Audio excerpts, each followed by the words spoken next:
Investigate TV is here. You almost seem speechless. Watch Investigate TV. From the station that's on your side. This is News 12 at 6 o'clock. Tonight at 6 o'clock, a North Augusta teacher is laid to rest today after inspiring students for more than 25 years. Hear how the community is remembering his memory in just a few minutes. But first, it's been a sunny week, but now the cold front is coming in. 10 minutes. Well, local community is mourning the loss of a longtime teacher at North Augusta Middle School, Mr. Wrdw. And he served as an English teacher and football coach for nearly 25 years there. Today, his funeral, family, friends, co-workers, current and former students all came out to celebrate the life of Mr. Blunt. He's referred to as Lat by those who knew him best, and every story shared about him today mentioned his bright personality, affectionate love for others, and most importantly, his passion for the profession he loved. In his teacher biography, he mentions he doesn't have any kids of his own, but he considers the students of North Augusta Middle his own. And right now, friends, they are hosting a celebration of life for Mr. Blunt. And coming up all new on News 12 at 11 o'clock, we'll hear from friends of the late teacher on how he impacted their lives. Well, this just into the newsroom. The Richmond County coroner says a 22-year-old is dead after a fatal motorcycle death on River Watch Parkway today. They say Shane McClawleth, I believe, died at the scene. Excuse me for my pronunciation.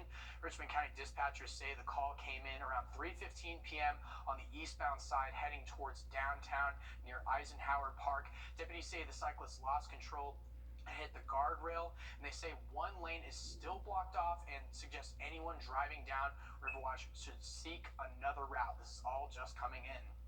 And a spokesperson from Augusta Fire says they're still investigating an incident on Monday where one of their trucks flipped on its side. The accident happened on Washington Road near I-20 around 4:30 p.m. when crews responded to a commercial fire.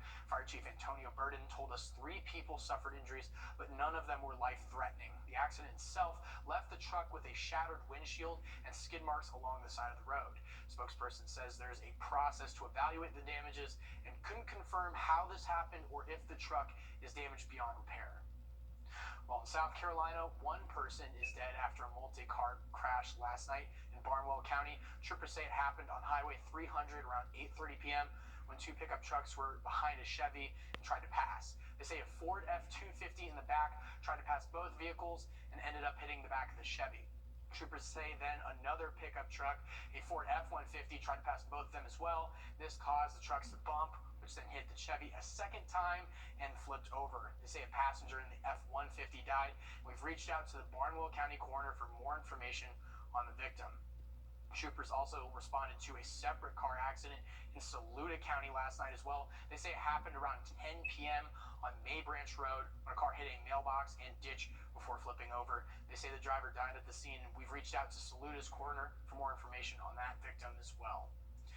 Well, in Tennessee, 5 officers have been fired in connection with the death of Tyree Nichols, a 29-year-old black man who died earlier this month after a traffic stop arrest in Memphis. Gloria Pazmino has the latest. Our lives will never be the same again, and we just want justice for my baby brother. The Memphis Police Department has terminated these 5 officers for their involvement in the death of Tyree Nichols. This is a great first step in making sure that there is justice for Tyree Nichols. Investigators working on an internal review of the arrest found the officers violated policies for use of force, duty to intervene, and duty to render aid. Nearly 2 weeks ago, Memphis police released preliminary details saying officers pulled over a motorist for reckless driving. Once officers got to the vehicle, police said a confrontation followed, and the suspect, later identified as Nichols, fled the scene on foot. After another confrontation with police, Nichols was taken into custody. He complained of having shortness of breath. Nichols was transported to a hospital in critical condition where he died days later. Police brutality is unacceptable no matter who is the victim and no matter who the officers are. A cause of death and details about his injuries have not been released, but city officials say the officer's body cam video will be released to the public after the department's internal investigation ends and the family chance to review the recordings. They would not get cut loose, no smack, nothing. We will settle for nothing less than a murder charge. In a statement, the Memphis Police Association says due to the ongoing criminal investigation, it will not comment on the termination of the officers. I'm Gloria Pasmino reporting. The Department of Justice and FBI have both opened a civil rights investigation as well. The Tennessee Bureau of Investigation is also involved with this procedure. Now, officials from the GBI and the Georgia State Patrol confirmed with our sister station that none of the troopers at a deadly shooting at a police facility on Wednesday were wearing body cams. They say Manuel Duran shot a state trooper before other troopers shot and killed him during an operation to clear the property of illegal campers. A GSP spokesperson says troopers at Jekyll Island and Capitol Hill use body cameras, and most troopers rely on their cars' dash cameras for investigations. This comes as hundreds of people are protesting for Duran, calling for footage to be released to get a clear picture of what happened. Frankly, I don't know that I trust the story about what happened coming out with no body cam footage, no accountability. Many people from environmental groups, neighborhood associations, and racial justice groups have protested in the past 2 years against developing the facility. Officials are moving forward with plans to build the training facility to replace Atlanta Police and Fire's current aging one. Well, just days before Alec Murdaugh is set to go on trial for the murders of his wife and son, Paul and Maggie Murdaugh, the state is requesting 2 new witnesses. The presiding judge is calling for representatives from Snapchat and Google to testify in court. He says the tech giants may have data that could be useful in the case, and that data reportedly includes a video Paul sent to his friends moments before his death and records on-location data stored in those devices. And that trial is set to start on Monday in Colton County. Although most murder trials in the state last a week or so, officials expect it to run about 3 weeks. One attorney from the area believes it's because lawmakers and lawyers and officials want to get it right the first time on that verdict. Nobody wants to have to do it twice. Nobody wants to have to put the family through it twice, or the defendant, or the court system, or another panel of jurors. So no matter how long this trial takes, I have no doubt that Judge Newman will make sure that he gets his rulings right. He says the next thing court officials want to tackle is the jury, which he believes could take a week alone because jury members will be asked several questions about what they know concerning his family. And a private celebration of life was held today in Athens by the family of UGA player Devin Willock. It's been almost a week since a fatal car accident in Athens claimed the lives of Willock and staffer Chandler LaCroix. UGA coaches, teammates, and family talked about the hardship of losing someone so close. He loves his teammates, and they all know that he really loved them. He was really excited that day. I waited for him at the parade. I put a heart up. He put a heart up for me. The next thing I knew, it was 3-something in the morning, and one of his coach was calling saying it was an accident, and that Devin didn't make it. According to officials, there will be a public celebration of life for Devin Willock on January 27th in Englewood, New Jersey. Well, coming up, there is snow in the U.S., but some cities are getting several more inches than others. Find out more and where coming up next. Well, fortunately, we're not going to be one of those cities getting snow. We're going to be talking about some heavier rainfall for our Sunday. Could be seeing between about 1 to possibly 2 inches in a few locations. Have the full forecast coming up next. It's a new year, and many homeowners start thinking about home improvement projects this time of year. Your roof is one of the most important investments for the security of your home, and thankfully, the professionals at Roof Savers specialize in roof rejuvenation, which will extend the life of your asphalt shingle roof by 5 to 15 years. Before you even think about a full roof replacement, please call Roof Savers now and save thousands of dollars with the lab-tested, USDA-approved, bio-based product from Greener Shingles and Roof Savers. I'm here with Russell Beckham, one of the owners of Roof Savers, and Russell, explain what roof rejuvenation is and the Roof Savers process. So, roof rejuvenation is the process of reintroducing the protective qualities to asphalt shingles, such as the flexibility, the granular adhesion, and also adding resistance to hail damage.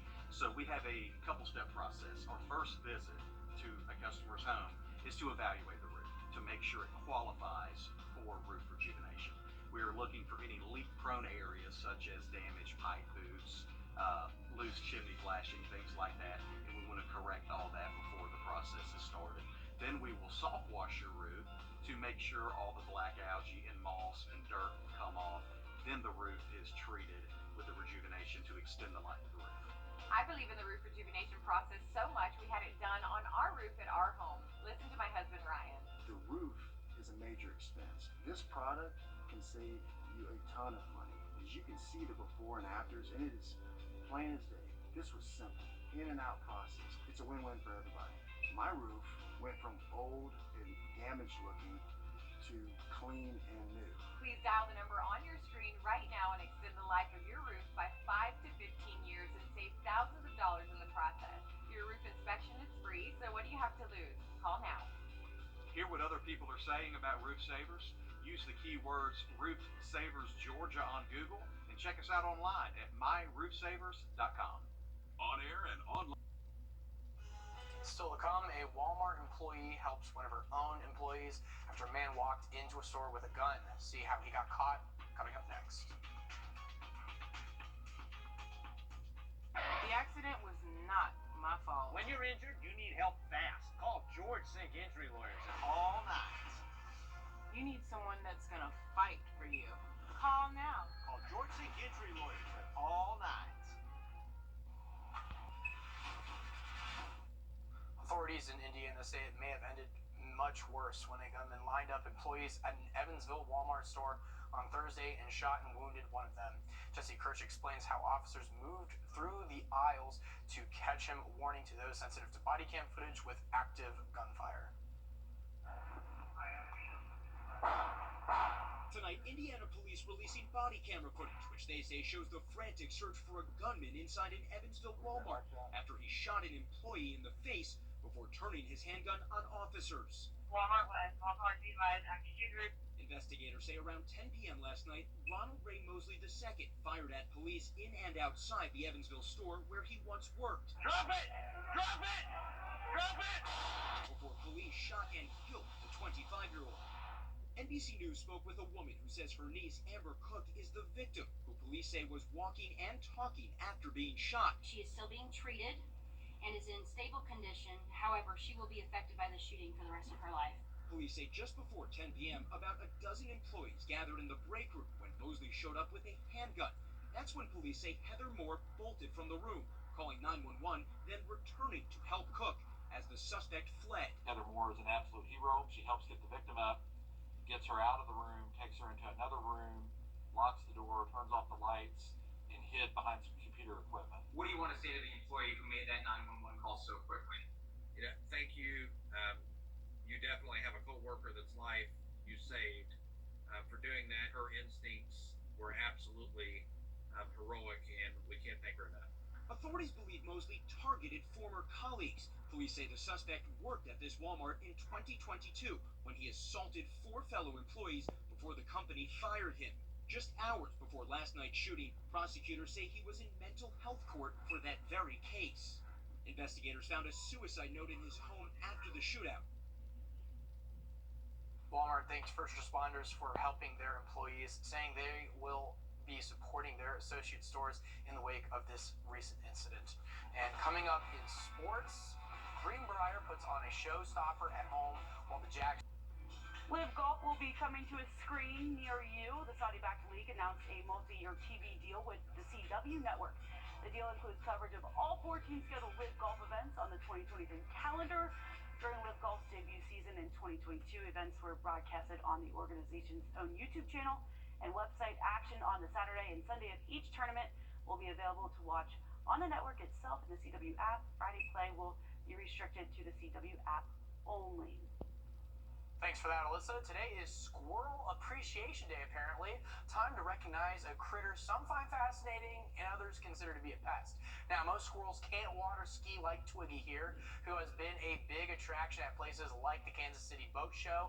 But you can celebrate by posting a picture on social media with the hashtag Squirrel Appreciation Day, or maybe teach one to eat out of your hand. I know I had some of those at my colleges. Y'all have any I will not be using that hashtag. Nope. I had a squirrel eat my food. Come on. Nope. But if you guys scroll those that. skis, you know? Nope. I can't get behind this. I don't know. This guy is cute riding around on the water skis, but I have too many of those guys at home where they're just eating all my plants, they're eating all the shrubs, just not having fun with the squirrels. I mean, he's cute. Look at him going around the water skis and stuff, but if they all could be like that and just, well behaved, I think it'd be fantastic. But they're all fortunately not like that. All right, well, as we get through the rest of Good night. From the station that's on your side, this is News 12, NBC 26 at 11. Tonight at 11, after laying a North Augusta teacher to rest today, friends and family took the time to remember all the ways he made them laugh. That's all coming up here in just a bit. But first things first. minutes. Craig, back to you. In South Carolina, an investigation is underway after a 1-year-old child died in Aiken County. Coroner's office says EMS crews rushed to a home on L&L Lane last night around 9:30 p.m. for an unresponsive child.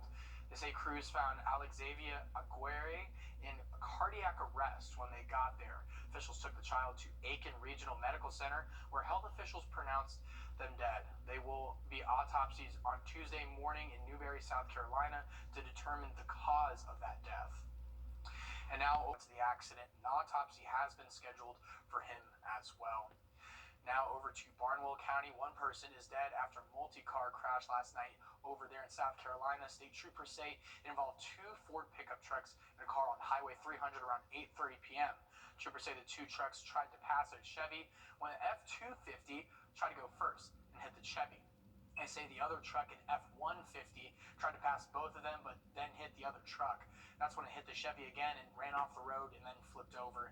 They say a passenger in the F-150 died at the scene, and we've reached out to the coroner's office for more information on the victim. Then one person is dead after a car accident in Saluda County, South Carolina yesterday as well. Troopers say the accident happened around 10 p.m. on Bay Branch Road, about 10 miles west of Saluda. The crash happened when a Nissan ran off the side of the road, hit a mailbox and ditch, and then flipped over. The driver of that car was pronounced dead at the scene, and we've reached out to the Saluda County coroner for more information on that person as well. Well, today a North Augusta middle school teacher has been laid to rest. Vladimir Blunt Jr. died earlier this month, and we're told he taught for nearly 25 years with a presence that reached beyond the classroom. Our Sydney Hood is here tonight to talk about how his family and friends chose to celebrate him this weekend. He's referred to as Lat by those who knew him best, and everyone had a Lat story to share today. I mean, you scroll on Facebook, you type his name in, and it's tribute after tribute, making it very clear that no matter what kind of day you were having, he found a way to make it better, leaving an everlasting impact on those around him. How would you describe him? Might have to cut for him. Oh, man. You'll never meet him and not remember meeting him. Everyone here remembers the moment they met Vladimir Blunt. I've been knowing him all my life. I'm 50 years old, and he was born in April, and I was born in July. I've just been connected ever since. From grade school to adulthood, Sean Williams and Vladimir Blount have taken every step in life together. Our first girlfriend, our first car, buying our homes, you name it, Little League, Cub Scouts, Boy Scouts, school, church. We've done everything together. Together, this room celebrates their beloved friend. He was a big presence. His room used to be the gathering spot. With an even bigger absence. It's hard for me to walk in that building knowing I'm not going to see him in 6th period. I'm messing with him. From co-workers to lifelong friends, everyone has a Lat story to cherish. He gave me the experience of having a friend that I'll never forget. And no one will certainly forget Vladimir Blunt. In his teacher biography at North Augusta Middle School, he mentions that he doesn't have any kids of his own, but he considers the students he taught his very own. Every story shared about him mentioned his bright personality, his affectionate love for others, and most importantly, his passion for the profession he loved. Really important community member. Thank you for that story, Sydney Hood. Well, firefighters rushed to downtown Atlanta tonight after protesters reportedly set an officer's car on fire in connection to the police training facility shooting this week. This comes after the GBI and state troopers confirmed with our sister station there that no troopers had body cameras on the day it happened. Many groups have called on them to release released the footage when troopers said 23-year-old Manuel Turan shot a trooper during an operation to clear the property of illegal campers.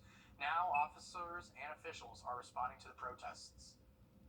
This department is equally committed to two things. We will protect the First Amendment rights of every citizen, and we will stop lawlessness wherever it may occur in Atlanta. We were prepared tonight for those eventualities, because even though we are just a few hours into this investigation, we already know that we have arrested actors that have already been involved in other criminal activity and are involved in a manner to deter the building of the Public Safety Training Center. Witnesses also saw protesters throwing stones at other police cars and damaging buildings in the downtown area. Even Governor Brian Kemp took to Twitter to comment on those protests. He tweeted, "Violence and unlawful destruction of property are not acts of protest. They are crimes that will not be tolerated in Georgia and will be prosecuted fully. Thanking officers for actively keeping the streets safe tonight." And just a few minutes ago, Senator John Ossoff's media team sent out his statement concerning the protests, and he says peaceful protests are a constitutional right, but violence is unacceptable and must stop. Over to Florida, an elderly woman is accused of fatally shooting her terminally ill husband inside a hospital today in Daytona Beach. Officers say it happened this morning on the 11th floor at Advent Health Daytona Beach Hospital. They believe a 76-year-old woman shot her husband from inside his room. She stayed in her husband's room, but police say she never put the gun down. After about 3 hours of negotiations, police used a stun grenade to distract her and took her into custody. Well, former attorney Alec Murdaugh is set to face trial on Monday for the murders of his wife and son. The state of South Carolina is bringing 2 new witnesses, Snapchat and Google. According to the case filings, the presiding judge believes a Snapchat video believed to be of Paul Murdaugh on the night was sent to friends shortly before he was murdered. Plus, the saved location data from those devices could also be critical to finding out information in that case. Well, still ahead, more documents were found inside of the president's